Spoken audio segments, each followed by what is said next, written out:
प्रवचन का मतलब होता प्रिय वचन। प्रवचन माने होता प्रिय वचन। प्रिय कौन से वचन है?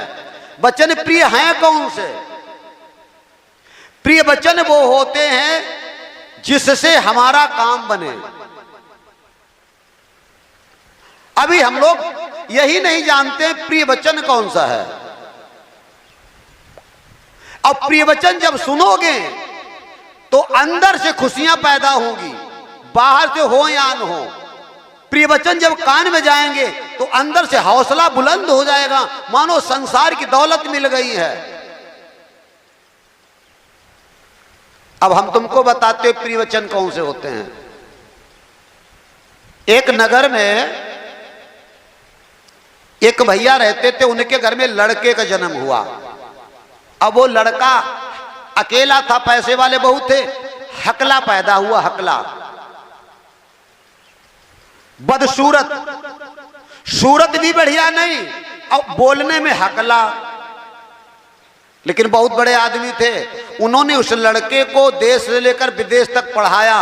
वो इतना पढ़ गया, पढ़ने के बाद में वो जज हो गया, लेकिन आवाज हकली। और है जज, क्यों? अब वो जज बन गया, अब वो सर्विस भी पा गया जज की। अब उसके द्वारा बहुत से कैदी छुटते हैं, पकड़ते हैं, फांसी बोल देता, छोड़ देता है। अब पास ही में एक और गांव था, वहां एक वैश्याओं का नगर था, उसमें नर्तकियां रहती थी। तो एक बड़े आदमी के घर में नाचने कूदने वाले लड़की पैदा हुई, बड़ी सुंदर। उनके खानदान में मानो इतनी सुंदर कभी लड़की ही नहीं आई, और आवाज भी उसकी बहुत बढ़िया। तो बचपन से उसे नाचना गाना सिखाया गया, सारी अदाएं सिखा दी गई और साथ में पढ़ा भी दिया गया। 2 रूप बनाए गए, इसलिए पढ़ जाओगे तो सर्विस करना, और ना ही पढ़ियो जो तो काम है ये है। अब वो इतना पढ़ गई, वो भी जज बन गई और वो भी पहुंच गई अपनी सर्विस में। और उसी दिन ऐसा वक्त आया, उसके सामने भी एक फैसला है और हकला जज के सामने भी एक फैसला है। और दोनों को मालूम है, मुजरिमों को, आज मैं जा रहा हूं अपने जज के सामने, या तो मैं छोड़ दिया जाऊंगा या तो फांसी दे दी जाएगी। अब वो सुनना चाहते हैं क्या जजमेंट। दोनों मुजरिम जजमेंट सुनने के लिए अपने कान अड़ाए बैठे हैं कि क्या मुझे जजमेंट में मिलता है। मिलेगी 2 ही बातें, या तो छूट गए या तो फांसी। तो हकला के पास जो पहुंचा, अब खड़ा है बेचारा कटघरे में सुनने के लिए। काहे के लिए आए? खड़ा है वो सुनने के लिए। जैसे तुम यहां काहे के लिए आए हो? सुनने के लिए।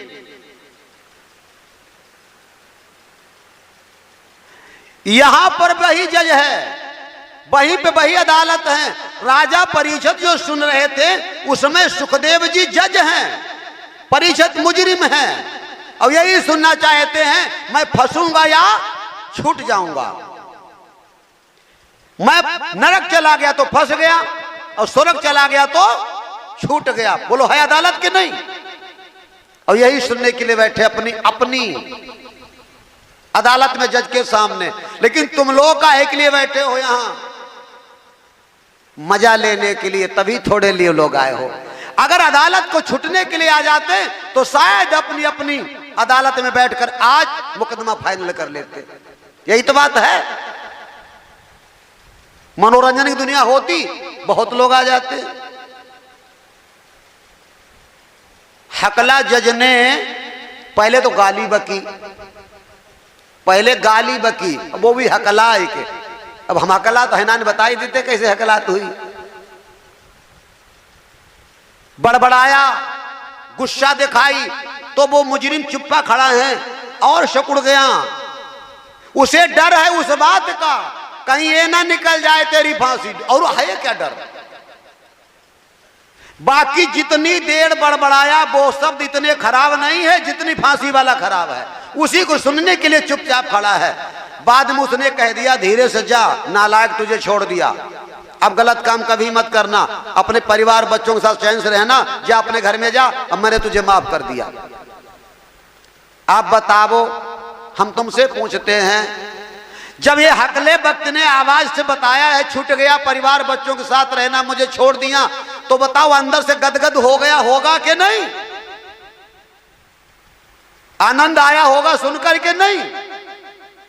तुम ही बताओ। अच्छा, कुछ बुद्धि रखते कि नहीं?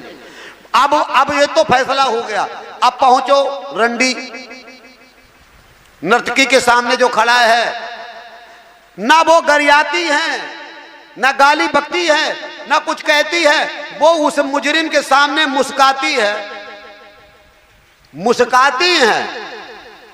कभी कभी अपने अंग को खोल के दिखा देती है मुस्काकर, कभी नजरें चला देती है मुजरिम के सामने। क्या बताओ, आज उस मुजरिम को उसका मुस्काना अच्छा लगेगा?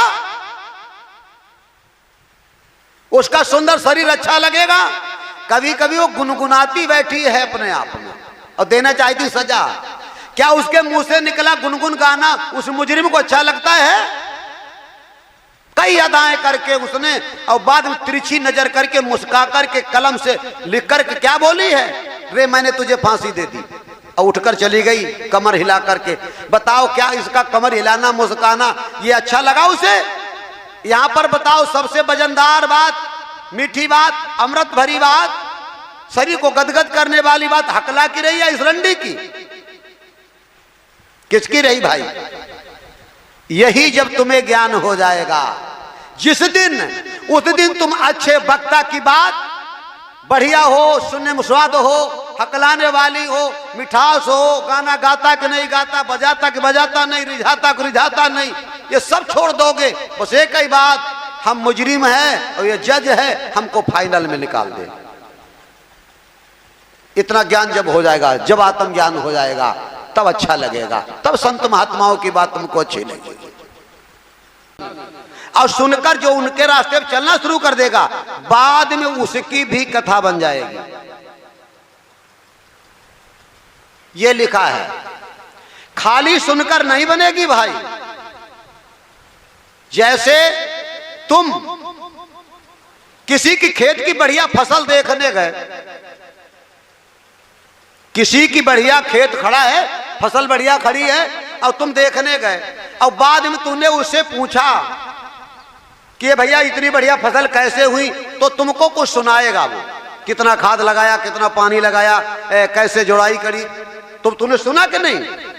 और बाद में तुम अपने घर चले आए, वहां तुमने फसल देखी और सुनी, और बाद में तुमने वही कर्म घर में करना शुरू कर दिया, तो कोई न कोई तुम्हारी फसल भी देखने जरूर आएगा। बोलो आएगा कि नहीं? और खाली सुन के चले, तुम पर कोई असर नहीं पड़ो, तुम्हारों का देखने है तुम्हारी सूरत। इसी प्रकार महापुरुषों की बात को सुनकर हमें उस रास्ते पे चलते हैं, तो हमारे पीछे भी कोई चलने वाला तैयार हो जाता है।